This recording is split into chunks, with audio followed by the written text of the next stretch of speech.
Om Ajnanatirandhasya Jnananjanasalakaya Chakshurunmilitam Yena Tasmai Shri Gurave Namaha Shri Chaitanya Manobhishtam Sthapitam Yena Bhutale Swayam Rupa Katam Dati Swapadantikam Vandeham Shri Guru Shri Yuta Padakamalan Shri Guru Vaishnavamsya Shri Rupam Sagrajatam Sahagana Raghunathanvitam Tam Sajivam Sahadvaitam Savadhutam Parijana Sahitam Krishna Chaitanya Devam Shri Radha Krishna Padan Sahagana Lalita Shri Vishaka Anvitamscha Namo Vishnu Padaya Krishna Prasthaya Bhutale Srimate Bhaktivedanta Swamini Namine Namaste Saraswati Deve Gauravani Pracharine Nirvisesha Sunyavadi Paschatya Desakarine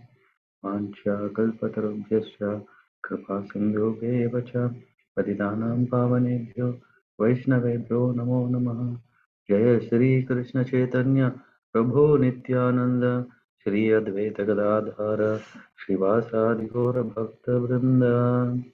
Hare Krishna Krishna Krishna Hare Hare Hare Rama Rama Rama Hare Hare.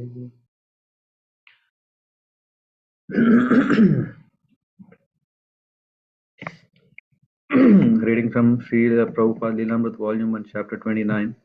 Unlimited Opportunity, Limited Time. Montreal, August 1968. Srila Prabhupada was in his room speaking with several disciples. So, Annapurna, you have got some news? He asked. Annapurna was a young British girl.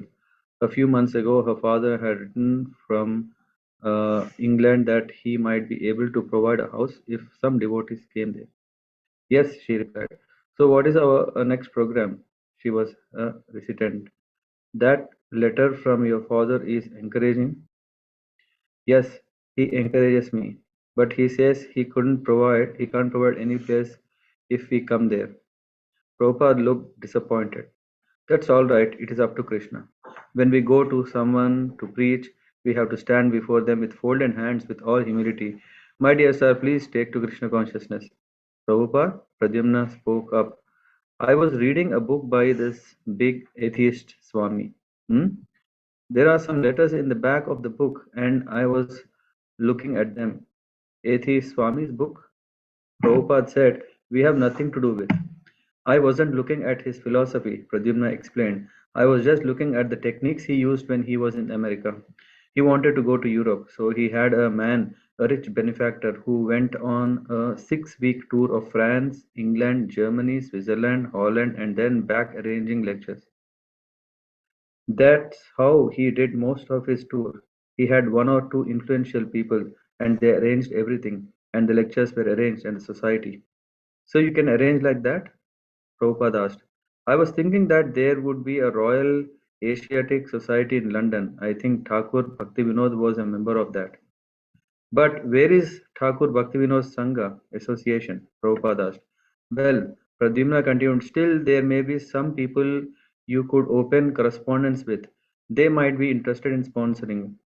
Is there anything about Krishna in that Swami's speech? Prabhupada asked. No. Prabhupada sat thoughtfully. In England he would have no place to stay. Pradyumna might talk of influential persons travelling ahead and making all the arrangements, but where were such persons? Here was a shy girl who could barely speak up, whose father would not help, and Pradyumna reading a atheist Swami and talking of a Royal Asiatic Society, but nothing practical. Prabhupada had plans, though. He had asked Mukunda and Shyamasundara to go to London and try to establish an ISKCON center. They had agreed and would be arriving in Montreal from San Francisco in a few days. Srila Bhaktisiddhanta Saraswati, Prabhupada's own spiritual master, had wanted Krishna consciousness in Europe. During the 1930s, he had sent his most experienced sannyasis to London, but they had returned, nothing accomplished. It wasn't possible to teach Krishna consciousness to the mlechas, they had complained. Europeans couldn't sit long enough to hear the Vaishnava philosophy. One of the sannyasis had met Lord Jetland who had inquired curiously, Swamiji, can you make me a Brahmana? The sannyasi had assured Lord Jetland uh, he could, certainly if Jetland would give up meat eating, intoxication, gambling, and illicit sex. Impossible, Lord Jetland had replied, and the sannyasis had accepted this response as the standard of all Europeans. The sannyasis had returned to India. Vaishnavism could never take hold in the West. Prabhupada had faith that his disciples would succeed. They would help him establish ISKCON centers in Europe, just as they had in North America. Certainly, such success would greatly please Srila Bhaktisiddhanta Saraswati. Prabhupada told of a man who found a god lying on the road and picked it up, and then found a stick and a wire and picked them up. In themselves, the three parts were useless, but by putting the god, the stick, and the wire together, the man made a veena and began to play beautiful music. Similarly, Prabhupada had come to the West and found some rejected youths lying here and there, and he himself had been rejected by the people of New York City. But by Krishna's grace, the combination had become successful. If his disciples remained sincere and followed his orders, they would succeed in Europe. Three married couples, Mukunda and Janaki, Shamasundara and Malati, with their infant daughter Saraswati, and Gurudas and Yamuna, arrived in Montreal, eager to travel to London. These three couples had begun the temple in San Francisco, where they had had close association with Srila Prabhupada. They had helped Prabhupada introduce Kirtan, Prasad, and Rath Yatra among the hippies of Haight Ashbury. But now they were eager to help him introduce Krishna consciousness in London. Prabhupada asked the three couples to remain with him in Montreal for a week or two so that he could train them to perform kirtan expertly. Chanting Hare Krishna was not a theatrical performance but an act of devotion properly conducted only by pure devotees, not by professional musicians. Yet if Prabhupada's disciples became proficient in their singing, Londoners would better appreciate Krishna consciousness. The thought of these devotees preaching in England made Prabhupada ecstatic. With their kirtan, they would become more popular than the yogis with their gymnastics and impersonal meditation. As the London program became a tangible fact, Prabhupada began to reveal more plans. Prabhupada already seemed to have hundreds of detailed plans for implementing Krishna consciousness all around the world. He only needed willing helpers. In the daily Kirtan rehearsals, Prabhupada taught the devotees to chant Hare Krishna and other devotional songs, beginning with a slow tempo and building gradually. He would regularly interrupt and have them begin again. Listening carefully as Yamuna led the chanting, Prabhupada would stop her at times to correct her Sanskrit pronunciation. After 2 weeks in Montreal, the London party came together for a final meeting with Prabhupada. He was sending them to start a center in London to fulfill his spiritual master's dream.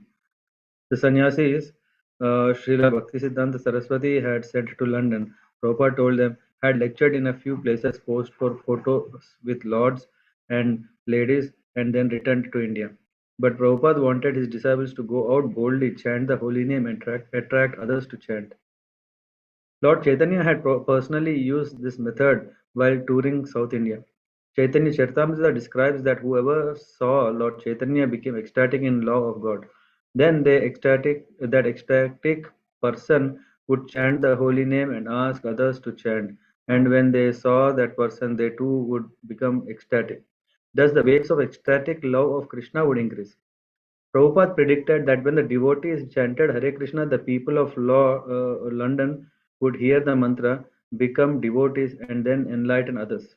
Krishna consciousness would grow. The only requirement was that the chanting be done purely without any material motivation. Prabhupada's enthusiasm was contagious, and as he spoke, he filled his disciples with the same contagious enthusiasm. When Mukunda asked Prabhupada if he had any specific instructions, Prabhupada replied with a story. In his youth, he had once seen a movie of Charlie Chaplin. The setting was a formal ball held outdoors, and off from the main dance arena were lanes with benches where couples sat. Some mischievous boys had plastered glue on one of the benches, and a young man and his girlfriend came and sat down.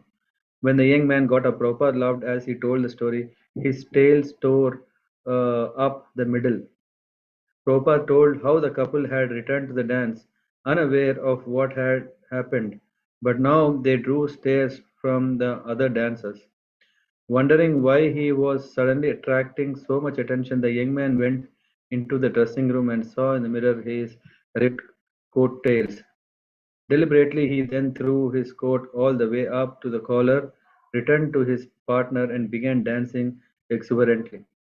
Then another man joined, ripping his own coattails and dancing with his partner, as if to compete with the first couple.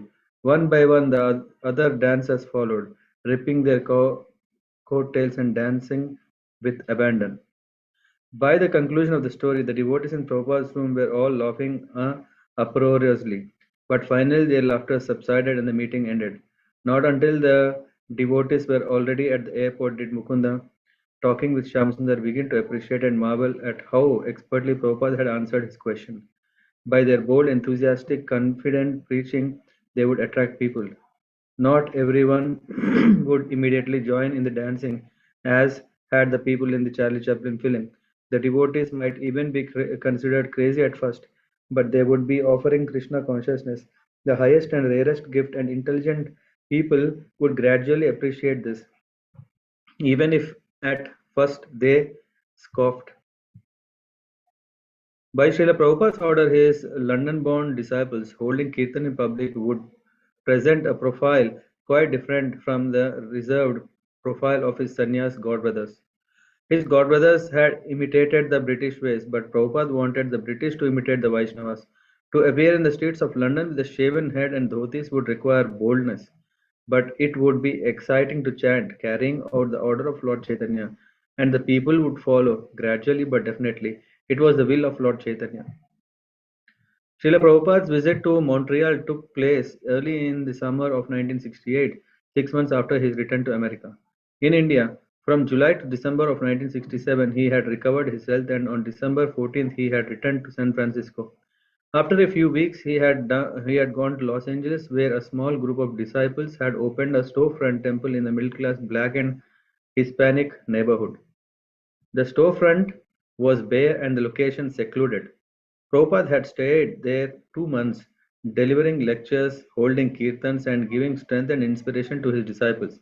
Although a buzzing in his head had made working difficult, he had found the warm climate and sunshine agreeable and had continued to translate Srimad Bhagavatam, dictating tapes and sending them to Boston for typing.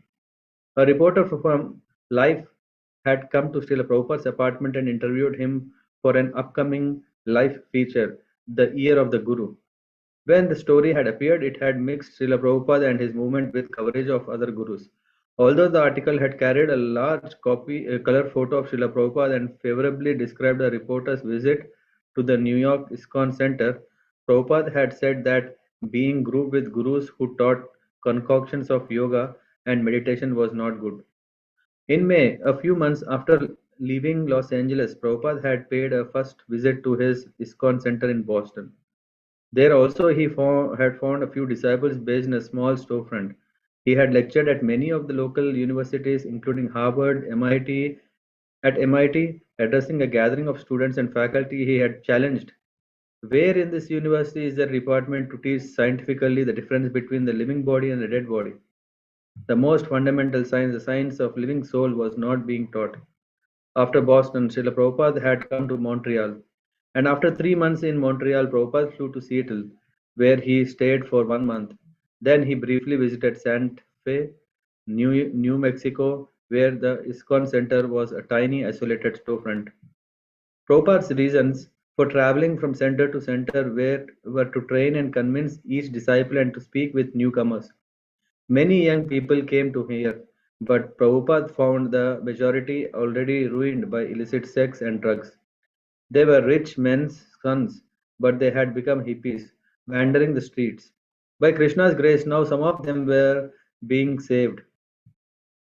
Even while recuperating in India, Prabhupada had always thought of returning to America to continue his movement.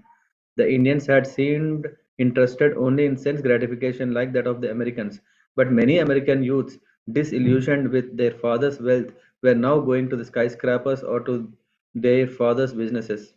Were not going to the skyscrapers or to their father's businesses. As Prabhupada had seen from his stay in New York City and San Francisco, thousands of youths were seeking an alternative to materialism. Frustrated, they were ripe for spiritual knowledge. The devotees, still neophytes, knew nothing of spiritual life and in most cases very little of material life. But because they were sincerely taking to Krishna consciousness, Prabhupada was confident that their shortcomings would not prevent their spiritual progress.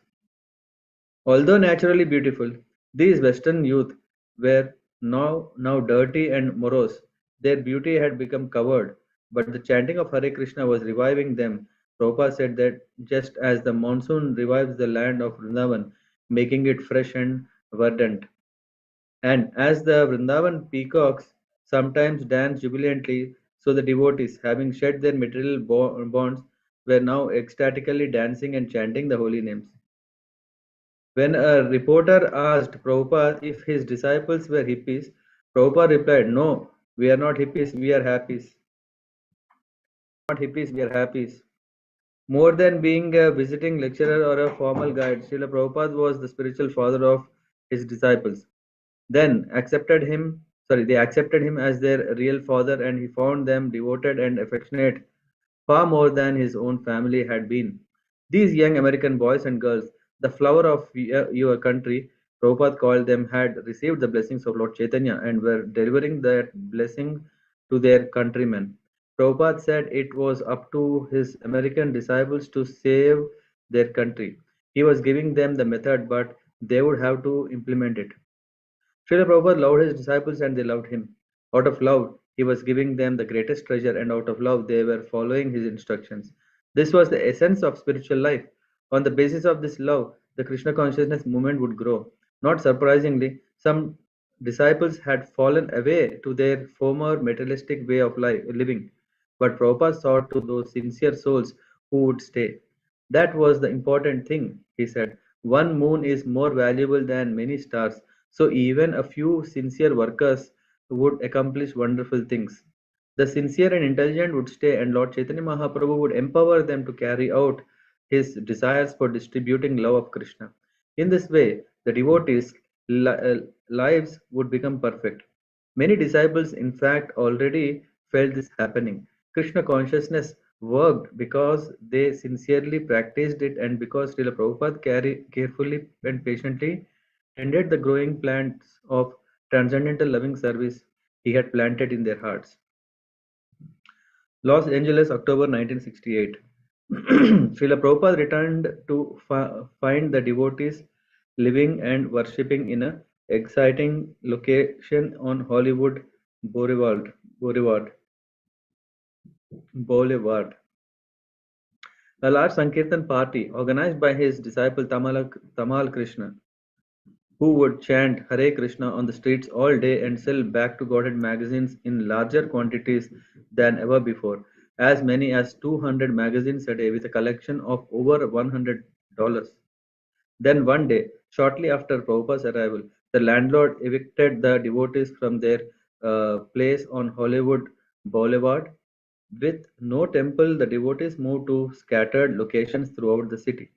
As many evenings as possible, however, they would all gather in someone's garage lent to them for the evening, and Srila Prabhupada would chant Hare Krishna with them and lecture. Then Prabhupada rented a former Christian church on La Cienega Boulevard. He introduced a more regulated deity worship and an increased Sunday love feast. Each week would bring a new specially planned festival with a big feast and hundreds of guests. These new programs in Los Angeles encouraged Prabhupada, and he wanted to see them introduced in ISKCON centers throughout the world. Srila Prabhupada was planning to go to England, but first he wanted to visit his farm project in West Virginia, and he had also been promising the devotees in San Francisco he would attend their Rath Yatra festival in July.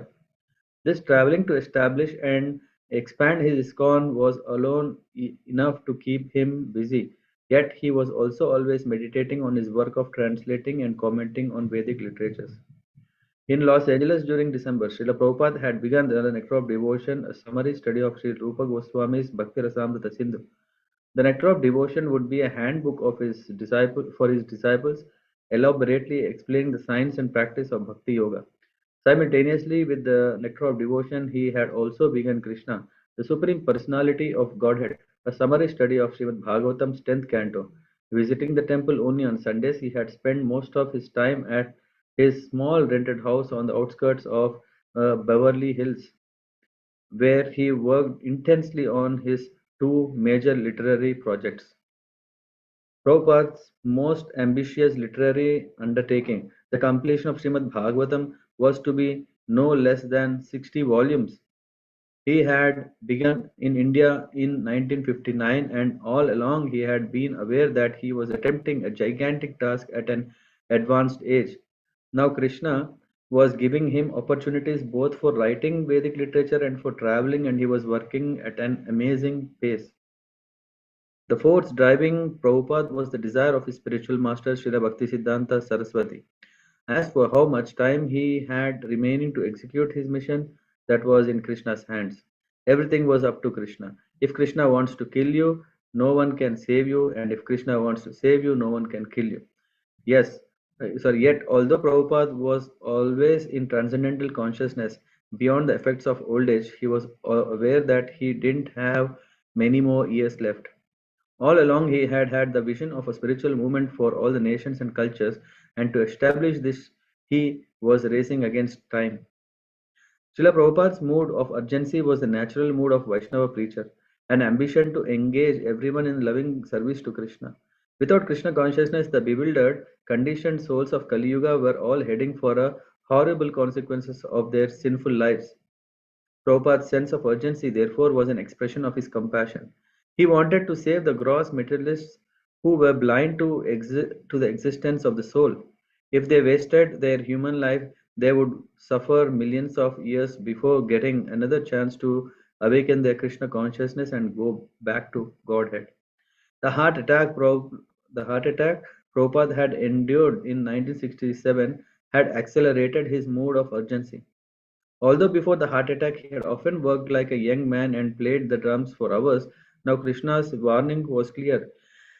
The heart attack was to have been the time of his death. Prabhupada had said, but because his disciples had prayed, our master has not finished his work, please protect him. Krishna had spared him. Similarly, on the boat to America in 1965, his heart had almost failed, but then also Krishna had saved his life. The scope of Prabhupada's work was enormous. Even with many years and good health, he could never finish. Prabhupada saw that in future generations many people would come forward to help, and thus by a combined effort the Krishna consciousness movement would continue to check the forces of Kali Yuga and save the entire world. Chaitanya Mahaprabhu had predicted this, and Prabhupada knew that it must come to pass. But the task of erecting the framework for this universal effort rested on Prabhupada alone, and he worked tirelessly, knowing that unless he established a complete foundation, the entire mission might later collapse. Beginning with Prabhupada's first success in New York City in 1966, Krishna had shown unlimited opportunities for spreading Krishna consciousness. But how much time was there? Only Krishna could say. It was up to him. Prabhupada remained even mindful of the vast scope of his mission and the ever narrowing span of time he had in which to complete it. I am an old man, he often told his disciples. I could pass away at any moment. Srila Prabhupada would receive several letters a week from the devotees in London. It was now December 1968. The devotees had been in London 4 months, and still they had no temple, nor even a place where they could live and worship together. Mostly they had been visiting Hindu families, holding kirtans and sharing prasadam. Srila Prabhupada had encouraged this, but after hearing a few reports, he decided the program was stagnant. The devotees should not expect much from the Hindus, he said. They have become a hodgepodge due to so many years of subjugation by foreigners and have lost their own culture. I am concerned to preach this gospel amongst the Europeans and Americans. The devotees were jolted, but they knew Prabhupada was right. Determined to change their tactics, they immediately began lecturing at colleges and universities and chanting in the streets. They were preaching to the British, and it felt right. When they wrote to Prabhupada that although they had accomplished little, they were planting seeds, Prabhupada replied, regarding your analogy of sowing Krishna consciousness seeds, I may inform you that there is a Bengali proverb, Sabure Moya Phale. This means that fruits like chestnuts and pomegranates or similar other valuable fruits and nuts take some time to be fructified. So any good thing comes into our possession after hard struggle and endeavor. So Krishna consciousness is the greatest of all good fruits. We must therefore have necessary endurance and enthusiasm to get the result. We should never be disappointed when things are presented in reversed order. Anyway, your honest labor is now coming to be fructified. Always depend upon Krishna and go on working with enthusiasm, patience, and conviction. Through the spring and summer of 1969, Prabhupada continued touring his American ISKCON centers. From Los Angeles, he had sent Gaur Sundara and Govinda Dasi, a young married couple, to Hawaii, and on their invitation that he come during the mango season, he joined them. But when he got there in March, he found that it was not mango season and that his disciples had accomplished little. They had taken jobs and were working full time just to support themselves. New York City, April 9, 1969. Prabhupada traveled to New York City, the birthplace of his Krishna Consciousness Society, where his movement had been growing for nearly 3 years. Although the center was established and his books were being distributed, he still had to visit to strengthen the devotees. His presence gave them determination and courage. For 7 months, they had carried on without his personal touch but his visits, when he would sit in his room and reciprocate warmly with them, were vital. Nothing could equal these intimate meetings. Many devotees, new and old, crowded into Prabhupada's apartment at 26th Avenue. There was one reporter for the Honolulu Advertiser. Prabhupada said, he was putting questions to me and then he wrote an article. The Swami is a small man, but he is delivering a great message. That is true, I am small, but the message, that is not small. Brahmananda showed Prabhupada a globe with markers representing ISKCON centers. Now there is one in North Carolina, Brahmananda said. Then it becomes 15? Prabhupada asked. He was smiling and looking directly from one devotee to another. I want each of you to go and start a center. What is the difficulty? Take one mridanga, then another person will come and join you. He will take kartal. When I came here, Brahmananda and Achyutananda were dancing, and after chanting, hundreds of men will come to your storefront and enjoy chanting and dancing. The girls also? Rukmini asked. There is no harm, Prabhupada said. Krishna does not make distinction female dress or male dress. I mean to say, the female body is weaker, but spiritually the body does not matter. In the absence of Lord Chaitanya, his wife Janava Devi was preaching. First, you must understand the philosophy. You must be prepared to answer questions. Krishna will give you an intelligence. Just like I was not prepared to answer all these questions, but Krishna gives intelligence. After 8 days in his New York City home, Prabhupada went to Buffalo. At State University of New York at Buffalo, Rupanuga was teaching an accredited course in Krishna Yoga with some 60 students enrolled, regularly chanting the Hare Krishna mantra on beats. Prabhupada stayed for a few weeks, lecturing and initiating disciples. Then he went to Boston for more initiations and several marriages. Columbus, Ohio, May 9, 1969. The devotees had arranged for Prabhupada and Allen Ginsberg to chant on stage at Ohio State University.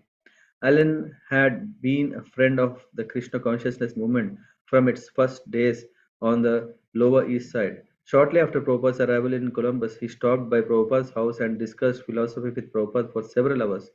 Allen was friendly with Prabhupada as always, but he doubted whether Krishna consciousness could become popular in America. The need, he said, is for a large single unifying religious movement in America. So here is Krishna, Prabhupada replied, all attractive. Now you can say, why shall I accept Krishna?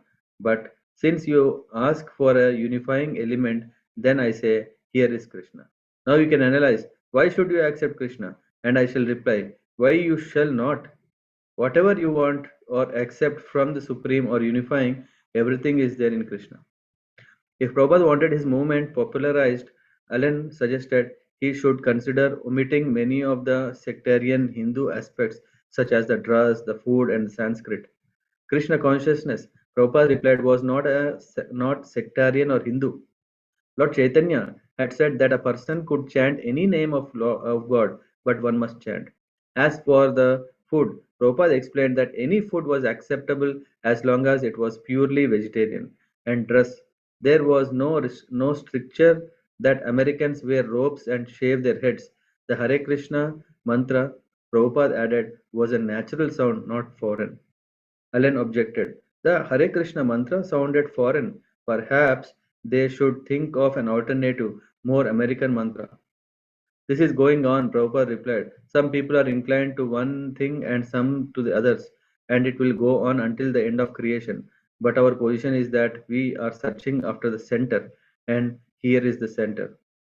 At Ohio State's Hitchcock Hall, 1,000 students occupied the seats and 1,000 more crowded the aisles and stage. The program began with a kirtan led by Allen Ginsberg. Allen then introduced Prabhupada and Prabhupada lectured. When Prabhupada began the second and final kirtan of the evening, the students responded wildly. Those seated stood and danced, some jumping in their seats, and those in the alleys and on the stage also joined in. Amid the thunderous kirtan of nearly 2,000 voices, Prabhupada began to dance, jumping up and down on the speaker's dais, his hands raised high. He threw flowers from his garland, and the students scrambled for them. The wildly ecstatic kirtan continued for almost an hour, and then Prabhupada brought it to a close. Afterward, hundreds of students crowded close around Prabhupada, asking him questions. Many students continued to chant as they left the hall, and some left crying from the new sensations of spiritual happiness. The next day, the ecstatic night of the chanting at Hitchcock Hall was the talk of the campus. Prabhupada was pleased with the evening and he described the event in a letter to devotees in Los Angeles. Yesterday at the State University, we had a tremendous meeting, and nearly 2,000 students were dancing, clapping, and chanting along with us. So it is clear that the student community has a nice potential for accepting his philosophy. New Vrindavan, May 21, 1969. According to Kirtanananda Swami and Hayagriva, Prabhupada then accompanied by Kirtanananda Swami and Hayagriva, Prabhupada then travelled from Columbus to the New Vrindavan Farm project in the hills of West Virginia. When their car got stuck in a neighbor's garden near the entrance to the property, Prabhupada decided to walk the final 2 miles along the muddy access road that led to the farm. The road soon ended, however, and Prabhupada and his two guides picked up a footpath entering the dense forest. The mid-May trees were still coming into foliage, and the sunlight broke through the branches to a carpet of brilliant purple flocks. Prabhupada walked quickly ahead of Kirtananda Swami and Hayagriva, who hurried to keep up. A winding creek repeatedly crossed the path, and Prabhupada would cross by stepping from one to stone to stone. The road, he said, would not be difficult to travel by ox cart. The forest was like a jungle, just as he had expected and wanted. For the past year, Prabhupada had corresponded with Kirtananda Swami and Hayagriva concerning New Vrindavan, and this correspondence had established the direction for Krishna conscious country living. Prabhupada had said he wanted the community based on Vedic ideals, everyone living simply, keeping cows and working the land. The devotees would have to develop these ideas gradually. It would take time, but even in the beginning, the keynote should be simple living, high thinking. Because the community would remain completely aloof from the city, it would at first appear inconvenient and austere. but life would be peaceful, free from the anxieties of the artificial urban society based on hard work for sense gratification. And most important, the members of such a community would be serving Krishna and chanting his name. Prabhupada spoke little, making his way along the path as if at his own home. They stopped beside the creek and Prabhupada sat down on a blanket. Kirtanananda Swami and Haigriva spread for him on the grass. We are stopping for Kirtanananda, Prabhupada said. He is tired. Prabhupada and his party drank water from the creek, rested briefly, and then continued. As they rounded a curve in the road, Prabhupada could see a clearing on the ridge ahead. A small frame house and a barn stood at the lower end of the ridge. These two ancient structures, Haigrava explained, were the only buildings on the new Vrindavan's 120 acres. As no vehicles traveled here, the paths were overrun with high grass. A willow spread its branches close by the old house. The settlement was the picture of undisturbed primitive life. Prabhupada liked the simple life at New Vrindavan, and whatever simple thing the devotees offered him, he accepted with satisfaction. They served him freshly ground wheat cereal cooked in milk, and he said it was wonderful. When he saw the kitchen's dirt floor covered with cow dung, he approved, saying it was just like in an Indian village. Prabhupada also liked his room in the attic directly above the temple room. He brought out the small Radhakrishna deities he had been traveling with for the last month and half and a half and had his sorry with him for a last month and a half and had his servant Devananda improvise an altar on a small table to one side of the room. Arranging his two trunks as a desk and placing a picture of his spiritual master on one of the trunks, Prabhupada immediately resumed his usual schedule. He would take his late morning massage sitting outside and then bath with warm water in an improvised outdoor shower stall.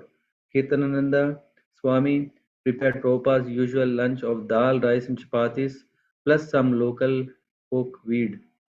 The previous summer, Kirtanananda Swami and Hayagriva had picked and canned blackberries, which they now served Prabhupada as blackberry chutney. The chapatis were from freshly milled whole wheat, and everything was cooked over a wooden fire.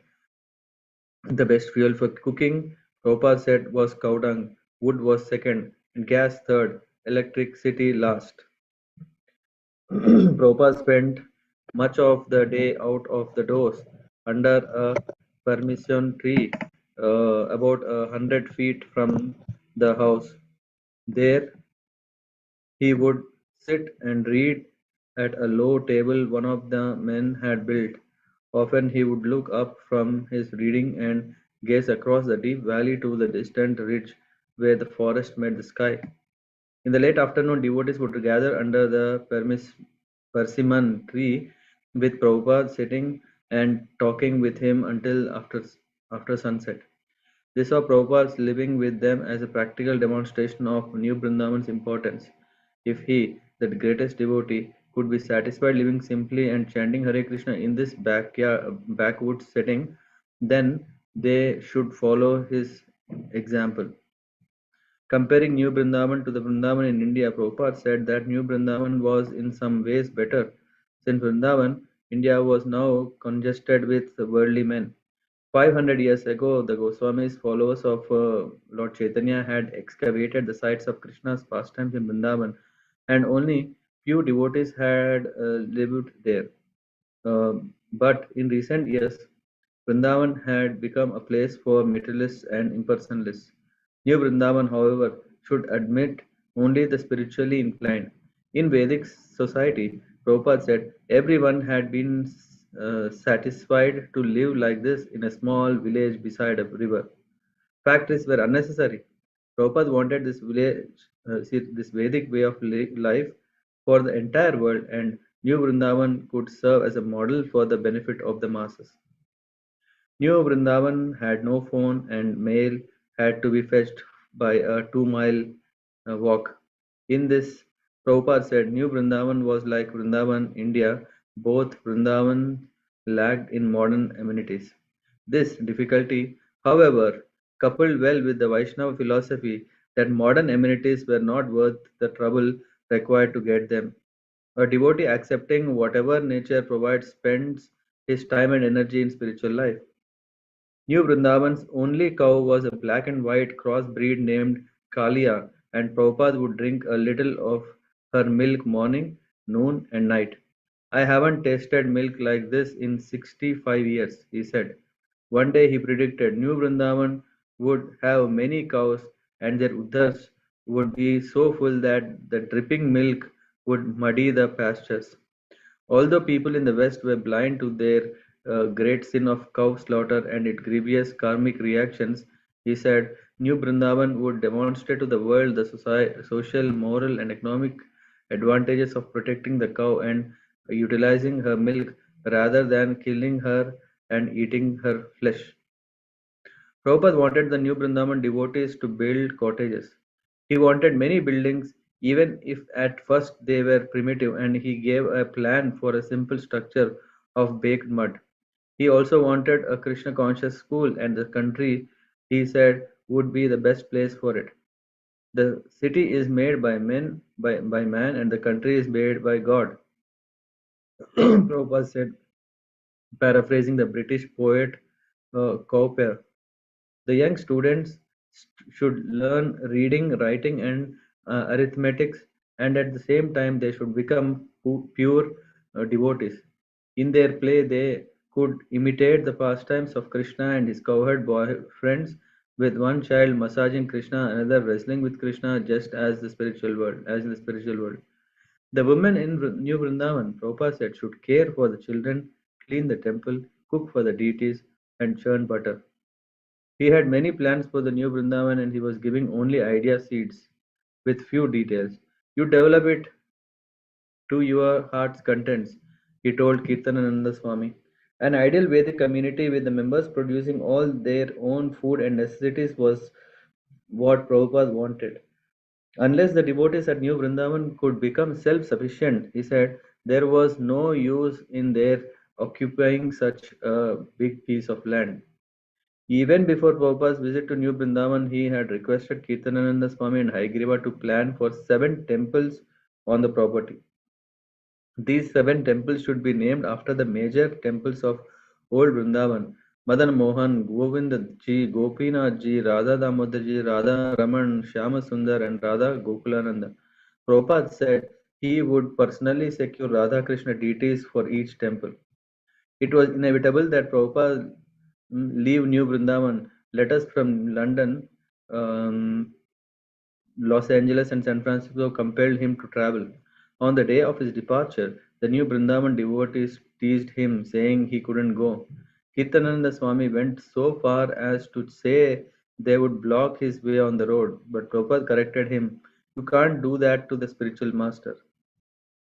Accompanied by Kirtananda Swami and the new Vrindavan devotees, Prabhupada walked along the forest path. The new Vrindavan countryside was verdant and the summer air hot and moist. Prabhupada was silent. He had come here to encourage his disciples and he himself had also become encouraged. Here was simple village life as Krishna himself had lived it, depending on the land and the cow. That cow, Kalia, had given such nice milk. New Vrindavan's cows were not ordinary. They knew they would not be killed. So far, only a few devotees were here, but by Krishna's grace, more would come.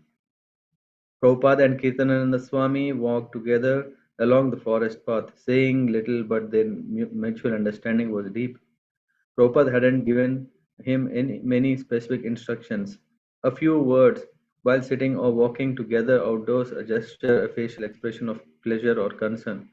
Kirtanananda Swami could understand, however, that New Vrindavan was very dear to his spiritual master and should become dear to him also. Prabhupada assured him that because the devotees of New Vrindavan were centered on chanting Hare Krishna, serving the devotees, and protecting the cows, Krishna would bless them with success. The community was already successful, and Krishna would continue to protect the devotees against all impediments and difficulties. At the end of 2 mile walk, Prabhupada, surrounded by his followers, stood beside the car that was to take him to the airport in Pittsburgh, from where he would fly to Los Angeles. His suitcases, which had come out on a horse-drawn cart, were loaded into the car luggage compartment, and Prabhupada got in the back seat. Amid cries of Hare Krishna and Prabhupada, the car pulled out onto the country highway, and Prabhupada continued chanting Hare Krishna on his beats.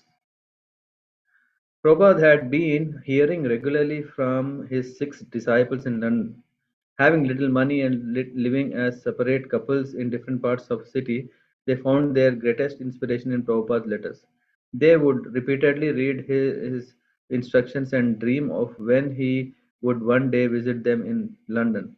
Although in San Francisco, Krishna consciousness had been fun for the 3 couples, in England it was becoming more and more difficult.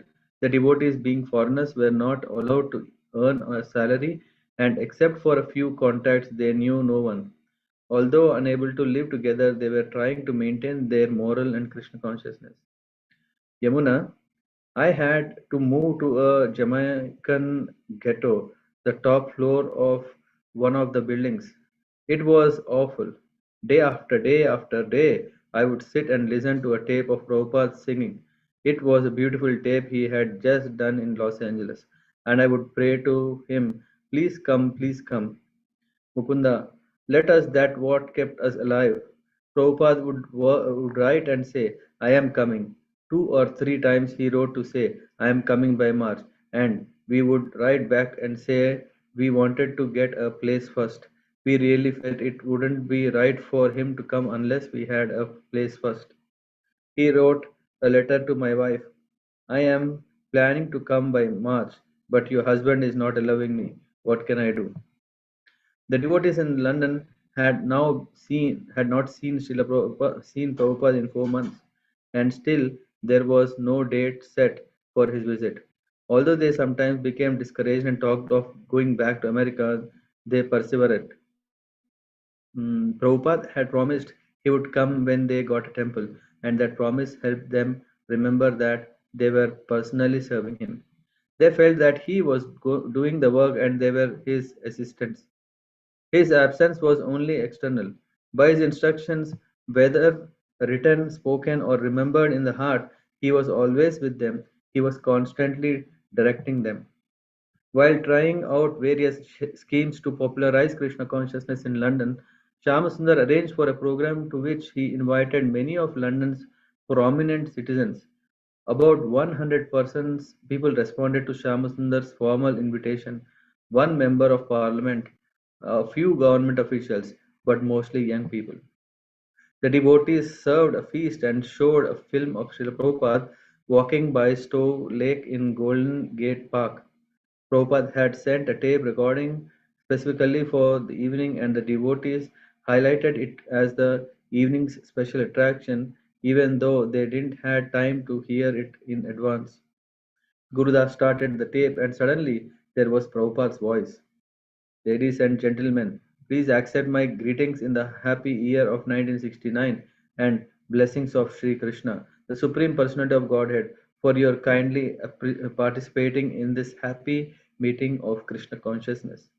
Although Prabhupada had recorded the tape in the quiet of his room in Los Angeles, the devotees were astonished to feel Prabhupada's direct presence preaching Krishna consciousness to the English. Lord Chaitanya informed us that the Absolute Spirit, Supreme Personality of Godhead can descend in transcendental sound vibration, and thus when we chant Hare Krishna mantra offenselessly, we immediately contact Krishna and his internal energy. Thus we become immediately purified from all dirty things in our heart. The guests sat listening politely as Prabhupada described the soul's travel of transmigrating from body to body and the path of the soul's liberation through chanting Hare Krishna, Krishna Krishna, Hare Hare, Hare Rama, Rama Rama, Hare Hare. Krishna consciousness was transcendently colorful and full of transcendental pleasure. Chanting could be done anywhere, on the street, in the park, or at home. Prabhupada concluded his talk. But to the assembly and sit uh, but to assembly and sit together we require a place for congregation. Therefore, a temple of Krishna consciousness movement is required to be established in various centers in the world, irrespective of the particular country's culture, philosophy, and religion. Krishna consciousness is so universal and perfect that it can appeal to everyone irrespective of his position. Therefore, I fervently appeal to you, all present in this meeting, to extend your cooperation for successful execution of this great movement. Thanking you once more. There was a pause, and then Prabhupada began playing the harmonium and singing Hare Krishna. Afterward, he again spoke. My disciples in London have very eagerly asked me to visit there, and also I am also very anxious to see you all. So as soon as there is opportunity, I shall go with my Sankirtan party, who are now engaged in Los Angeles, and that will be a great pleasure for you all to meet together. That is all.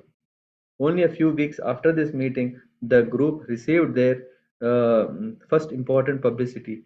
A photo of the six devotees and little Saraswati appeared with an article by the famous columnist Atticus in the Sunday Times. Gurudas was quoted as saying, Hare Krishna is a chant which sets God dancing on your tongue. Try chanting Queen Elizabeth and see the difference. The article described the missionary group from America as very gentle people, a bit unworldly, but not at all ingenious. Citing their renunciation of illicit sex and intoxication, the article commented, Tame you might think, but they look very well on it, and what's likely to earn them a publicity is their chanting. Within a few days, the same article appeared in San Francisco Chronicle, but with a new headline Krishna chants startle London. Prabhupada was pleased when he saw the headline. Indeed, his Grihastha disciples had succeeded where his sannyasi godbrothers had failed. Although several of Prabhupada's scholarly godbrothers had lectured around England over the last 35 years, only one person, an elderly English lady named Elizabeth Bottle, had shown interest. Yamuna had written Prabhupada to find out if they should visit Mrs. Bottle. She had received the name Vinoda Vani Dasi, and Prabhupada had replied, The history of this Vani Dasi is that she is an old lady and has a house and has hung a sign, Gaudiya Math, but that is all. If they liked, Prabhupada had said, they could pay her a courtesy call and see if she would let them use her place for kirtans. One of the men had gone to see her at her home several hours out of the city, but from behind her closed doors she had refused to meet him unless he brought an introductory letter from the Gaudiya Math in New Delhi. Vinodavani Dasi was the fruit of 35 years of sannyasis preaching in England, whereas in 4 months Prabhupada's young American missionaries were startling London. After months of living scattered throughout the city, the devotees met a landlord who allowed them to stay together rent free in a vacant warehouse at Covent Garden. The devotees improvised a temporary temple and soon recruited their first three British devotees. The newcomers at once took to the full Krishna conscious regimen, including the dhoti and shaved head, and loved it. The devotees, thrilled to see their group expanding and Prabhupada's potency working, decided to phone Prabhupada from their landlord's office. The telephone was a conference phone, and Prabhupada's voice came over the little loudspeaker on the desk. The devotees sat around the desk listening tensely. Prabhupada, Mukunda said, We have some new brahmacharis here. Oh, are they cooking chapatis? Prabhupada asked from across the ocean. The devotees laughed uncontrollably, then hushed to hear more. No, said Mukunda, but they will be now. The devotees each told Prabhupada how they missed him, and he said he missed them too and would come as soon as they could get a place. After allowing the devotees 3 months in the warehouse at Covent Garden, the landlord announced that he needed to use the space and devotees would have to move.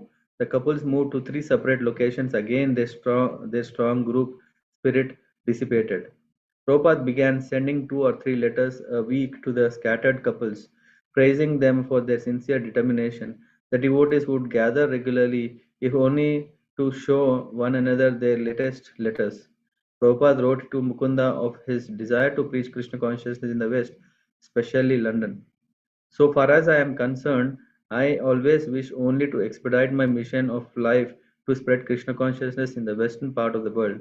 I am still firmly convinced that if I can establish this movement through the help of all boys and girls who have now joined with me, then it will be a great achievement. I am old man and there has already been warning, but before I leave this body, I wish to see some of you very strong in Krishna consciousness understanding. I am very glad and proud also that you 6 boys and girls, although you have not been able to establish a nice center in London, still you have done your best. And the news has reached far away in India that my disciples are doing very nice work in Krishna consciousness. So that is my pride. I have received a letter from my god brother informing me that it has been advertised in India that in Vietnam also somebody is spreading Krishna conscious movement, Hare Krishna movement. So there is no need to be disappointed. You go on with your work as best as Krishna gives you the opportunity, and there is no cause of your anxiety. Everything is going smoothly, but since you are now separated, the strength of your activities appear to be a little disturbed. Now, you try to assemble together in the same spirit as you were doing, and in that case, temple or no temple, your movement will go on progressively. We are not much concerned about the temple because temple worship is not primary factor in this age. Primary factor is Sankirtana, but sometimes we want a center where people may gather and see, so a temple is required secondarily. So try your best immediately to live together. I am very much eager to see that you are again living together. For Srila Prabhupada's disciples, his instructions that they preach in London was much more binding than any other obligation. He was in their hearts and they thought of him constantly. In carrying out his orders and trying to please him, they were constrained not by force or law but by love. To please the spiritual master is to please the Supreme Personality of Godhead, and for Prabhupada's sincere disciples, to please him seemed the end in itself. I'll end it here. Thank you very much. Srila Prabhupada ki jai. Hare Krishna.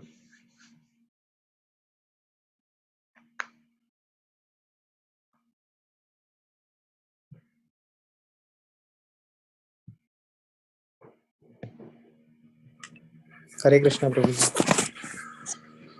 Hare Krishna.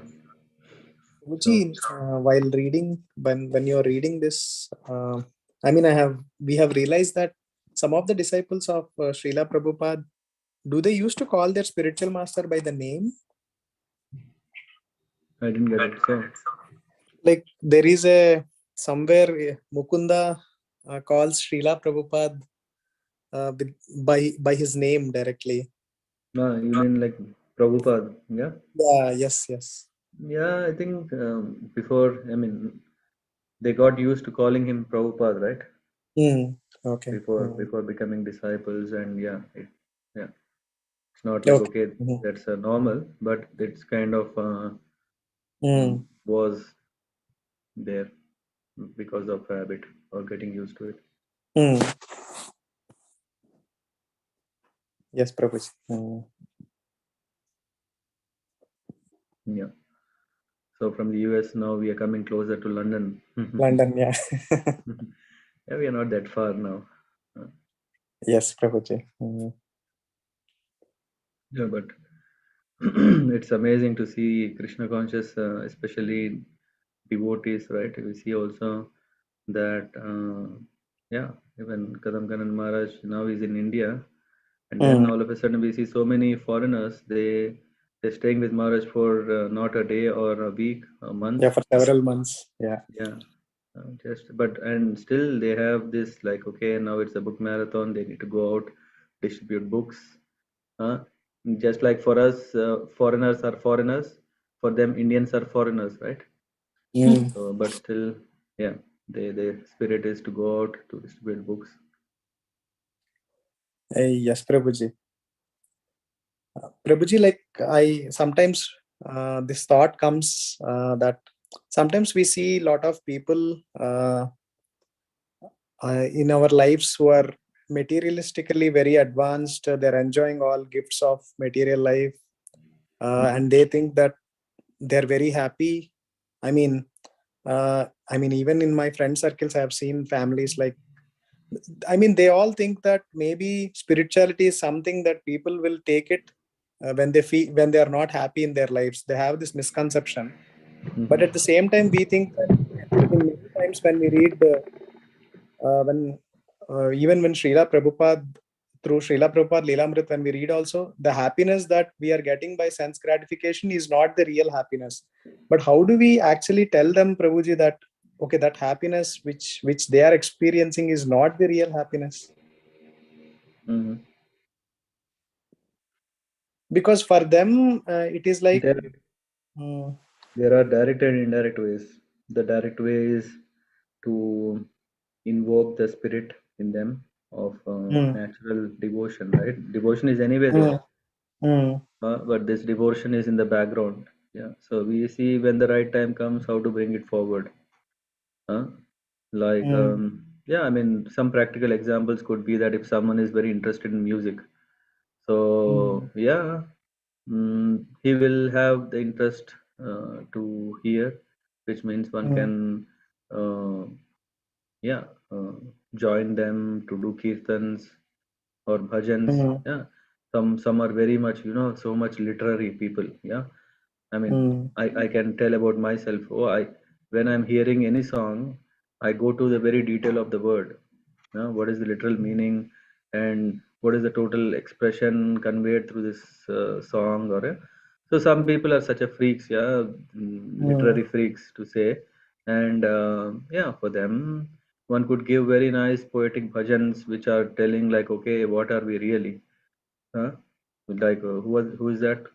Mm, Mukesh Kumar, right? The singer. He's well known for his Dard Bari Nagme, for example. yes, Huh? Prabhu.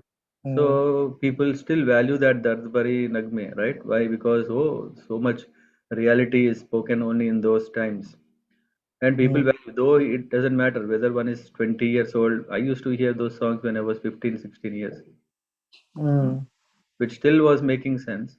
So people will also think, hey, it's so meaningful. And then we say, hey, what about movies? Yeah, even there are such a nice bhajans. This is one example.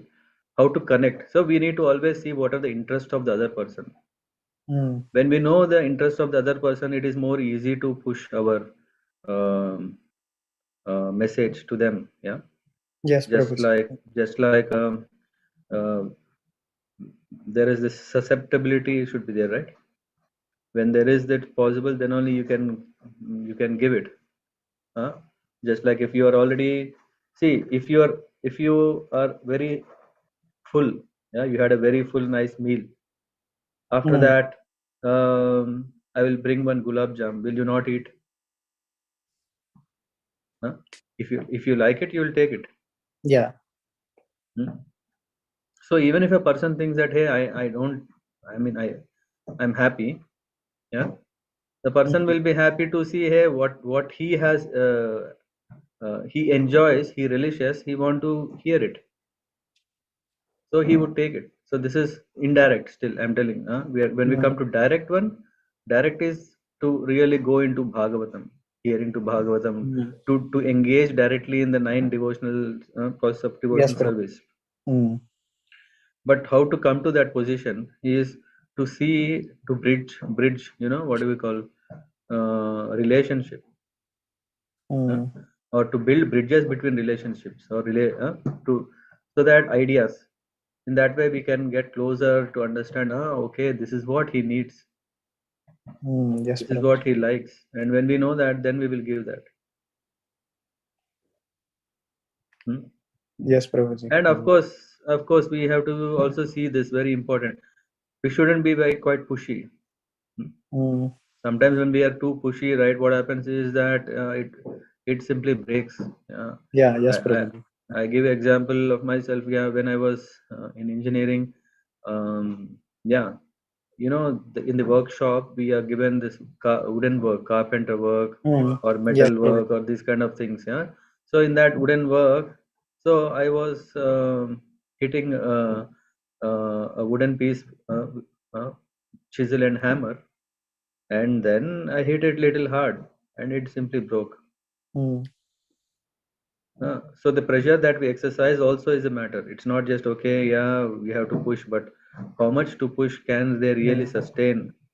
Uh, hey, so those things are needs very lot of sensitivity. Yeah? We should be very very sensitive how a person is perceiving what we are telling. Is he applying? Okay, what is he able to apply?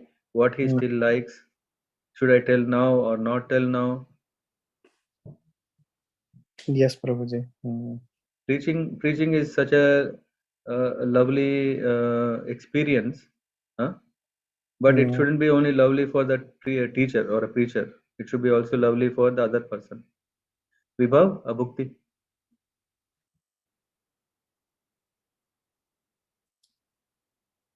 Yeah, so preaching should be, yeah, it should be relishable from both sides. Otherwise, no, we just start here.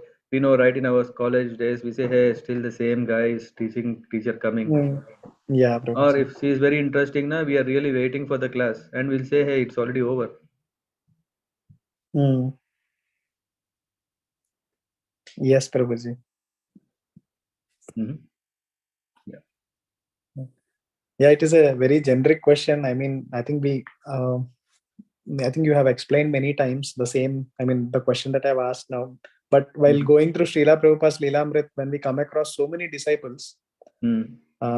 obeying spiritual master's instructions, I mean, in every chapter, when Srila Prabhupada instructed, I mean, Mm. there was instruction that okay, go and Just do make it. a temple. Yeah, go and make a temple in that place. So I mean, this is like 50 years ago, and yeah, I Yeah. mean, just had the same question in my mind that okay, how to, yeah, today in this world, like we see a lot of people, many people, yeah, materially. Yeah, basically that sometimes what happens is we see only with our level of Mm. understanding as the reality. Mm. Yeah, the reality is what is it is. Yeah, because uh, so many newspapers publish so many news, right? So much news is Mm. already available. But what is reality in that? We never know, right? It's still a Mm. perspective. A person who is writing has observed something and is writing it. Yes, But Prabhuji. reality can still be reality, different level. The Mm. person who grows above, he knows the reality. Mm. So a disciple who has such a surrenderness towards a spiritual master will Mm. have a total different reality. Mm. Yes, Prabhuji. Mm. Yeah. Which means even if a person is seeing that he is not seeing God conscious, Mm. our higher consciousness will tell us, okay, but yes, that is the truth, which is also a part of faith.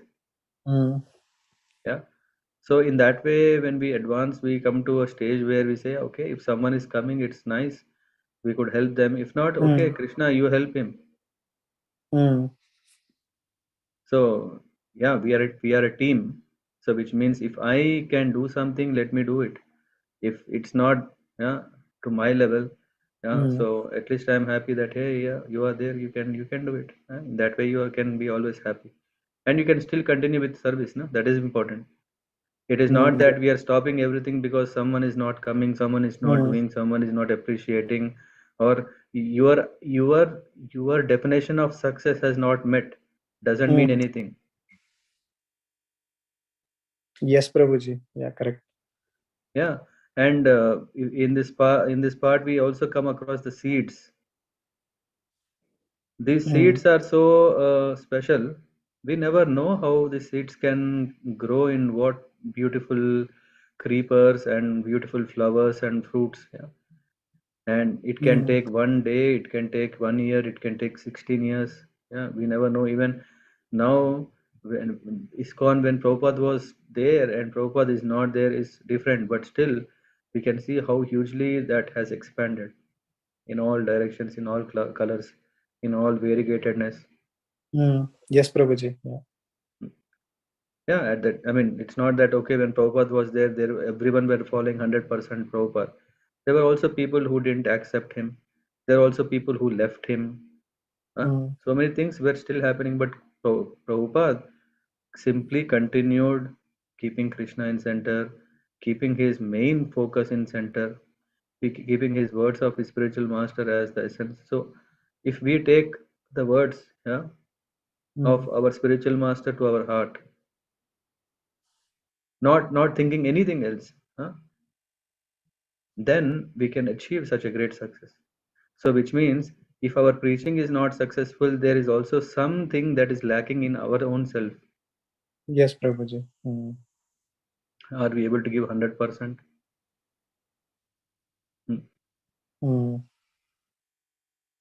So these are the things that make us understand how important are.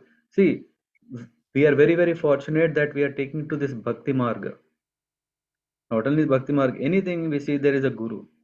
And compared to the Western, Eastern way of understanding Guru means Guru is almost as good as God.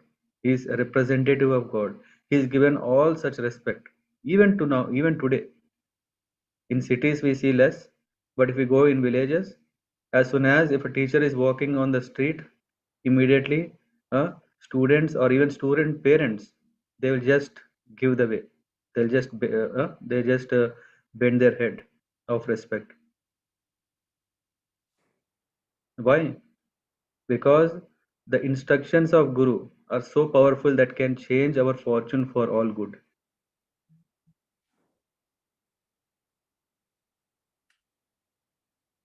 So that's why we came across this wonderful book, right? What is that? When the Good Fortune Arises. Adilasa Prabhu? Yes, Prabhuji. Yes. Correct. So that good fortune arises, yeah, um, and we know na every dog has a day, right? We can say that this dog also has that day, so that instead of thinking as a bad day, we think as a good day. That good day has already come. That I want to become the what do you call the dog following the master. The dog is so sincere, so obedient, isn't it? That's why even people say, na, if we talk about Nishta, what is the word I forgot? They say, hey, dog is so faithful to its master, right? We say, hey, dog is very, it always, guards the house of the master. It always wants to protect the master. It has great care for the master and all. Yeah, yes. If we take the position of a dog and become a very, very serious servant, showing our faith or trust to the spiritual, to our guru.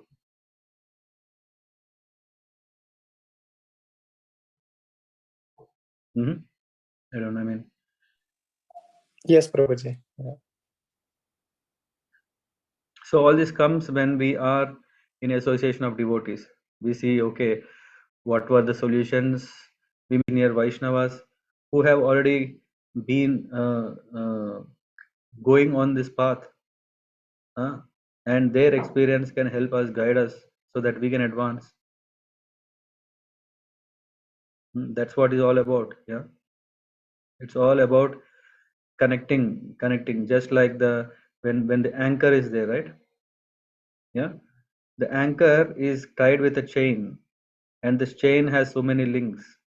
Yeah, if we just become one more link, we are also stable. The link, So that's how we have to see how much are we connected with the parampara. If we are connected, we are safe. If we are not connected, yeah, we I mean the chain is anyway there. It won't happen anything.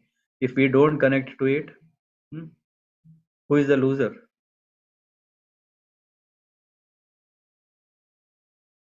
We are the loser. Similarly, when we tell others, if they don't get connected, who are the losers? They are the losers.